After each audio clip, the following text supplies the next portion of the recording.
नमस्कार। आज की हमारी चर्चा का विषय काफी दिलचस्प है। हम ये समझने की कोशिश करेंगे कि सफल निवेश खेती करने जैसा क्यों है। जी हाँ, हम निवेश की आधुनिक दुनिया को खेती के सदियों पुराने ज्ञान से जोड़कर देखेंगे। सोचिए, एक तरफ है शेयर बाजार की भागदौड़ भरी दुनिया, जहां लोग तेजी से बदलते ट्रेंड्स के पीछे भागते हैं, और दूसरी तरफ एक किसान का वो शांत और व्यवस्थित नजरिया है जो अपनी जमीन की देखभाल करता है। इन दोनों में जमीन आसमान का फर्क है ना?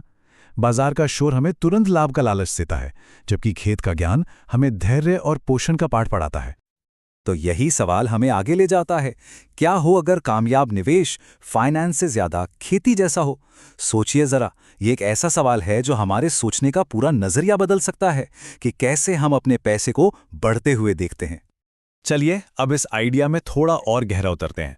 हम बात कर रहे हैं खेत के नियम की, और ये साफ कर दें कि ये बाजार की कोई क्विक फिक्स ट्रिक नहीं है, बल्कि निवेश को देखने का, उसे करने का एक बुनियादी नजरिया है। तो सवाल उठता है कि ये खेत का नियम आखिर है क्या? देखिए, ये एक बहुत ही सीधा साधा सिद्धांत है। ये हमें सिखाता है कि जो असली टिकाऊ नतीजे होते हैं वो धैर्य, मेहनत और लंबी सोच से ही मिलते हैं। जैसे एक किसान फसल उगाता है, वैसे ही धन भी समय के साथ उगाया जाता है, उसे जल्दबाजी में बनाया नहीं जा सकता। इस नियम को और आसानी से समझने के लिए हम इसे 5 सरल सिद्धांतों में बांट सकते हैं। पहला, जैसा बोओगे वैसा काटोगे। दूसरा, विकास में समय लगता है। तीसरा, तैयारी बहुत जरूरी है। चौथा, पोषण यानी देखभाल लगातार चलती रहनी चाहिए। और पांचवा, धैर्य ही सबसे बड़ा गुण है। ये सिद्धांत जितने खेती के लिए सच हैं, उतने ही निवेश के लिए भी। तो ठीक है, सिद्धांत तो समझ लिए, पर यह मानसिकता असल में दिखती कैसी है? अब हम उन खासियतों पर फोकस करेंगे जो एक निवेशक किसानों से सीख सकता है। अब यहाँ जो बात देखने वाली है वो ये कि एक कामयाब किसान और एक कामयाब निवेशक के गुण कितने ज्यादा मिलते जुलते हैं। दोनों की सोच लंबी होती है, वो रोज अनुशासन से काम करते हैं, मुश्किल समय में भी डटे रहते हैं, अपने जोखिम को कम करने के लिए विविधता अपनाते हैं और हमेशा कुछ नया सीखते रहने को तैयार रहते हैं। तो अभी तक हमने सिद्धांतों और माइंडसेट की बात की है, लेकिन अब असली सवाल यह है कि इन आइडियाज को असल जिंदगी में, अपने निवेश में लागू कैसे किया जाए।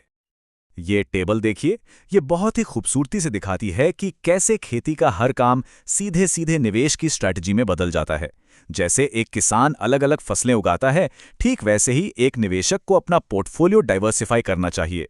जैसे किसान मिट्टी की जांच करता है, वैसे ही इन्वेस्टर को कंपनियों पर गहरी रिसर्च करनी चाहिए। मौसम पर नजर रखना बाजार के ट्रेंड्स को समझने जैसा है, और सही समय पर फसल काटना बिल्कुल सही समय पर बेचने की रणनीति बनाने जैसा है। थ्योरी तो अपनी जगह ठीक है, पर असल दुनिया में ये चीजें कैसे काम करती हैं, चलिए अब कुछ कहानियों से इन सिद्धांतों को और बेहतर तरीके से समझते हैं। हमारे सामने दो निवेशकों की कहानी है।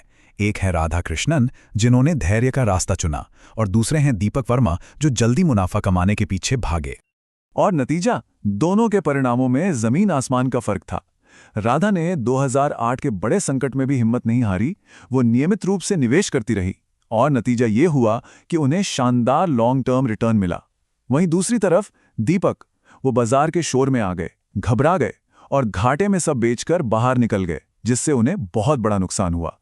ये एक जीता जागता उदाहरण है कि माइंडसेट कितना जरूरी है।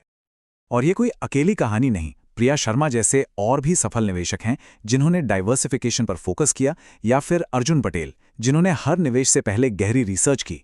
ये सभी कहानियां खेत के नियम के अलग अलग पहलुओं को और मजबूत करती हैं। देखिए, निवेश का ये जो तरीका है, ये सिर्फ अपने लिए पैसा बनाने तक सीमित नहीं है। इसका असली मकसद तो आने वाली पीढ़ियों के लिए एक मजबूत नींव रखना है। तो फिर इस मानसिकता को अगली पीढ़ी तक कैसे पहुंचाया जाए? देखिए, बच्चों को जल्दी सिखाना शुरू करें, खुद एक अच्छा उदाहरण बने, उन्हें मेहनत की कीमत समझाएं और धैर्य रखना सिखाएं। एक फैमिली इन्वेस्टमेंट क्लब बनाना भी एक बहुत मजेदार और शिक्षाप्रद तरीका हो सकता है। इस पूरे सफर में एक भरोसेमंद सलाहकार की भूमिका एक अनुभवी किसान जैसी ही होती है। वो ना सिर्फ सही राह दिखाता है, बल्कि जब बाजार में उतार चढ़ाव का तूफान आता है तो हमें जज्बाती फैसले लेने से भी बचाता है। और आखिर में धन विद्या का ये कथन पूरी बात का निचोड़ है। निवेश के लिए सही स्वभाव विकसित करना दीर्घकालिक धन सृजन की कुंजी है। मतलब सबसे जरूरी बात बाजार को टाइम करना नहीं, बल्कि सही मानसिकता के साथ बाजार में टाइम बिताना है। तो आज की इस चर्चा को हम इसी एक सवाल पर खत्म करते हैं। जरा अपनी निवेश की रणनीति के बारे में सोचिए। क्या वो भविष्य के लिए एक घना जंगल उगाने जैसी है, या फिर बस आज की छोटी मोटी जरूरतें पूरी करने के लिए जामुन तोड़ने जैसी? फैसला आपको ही करना है।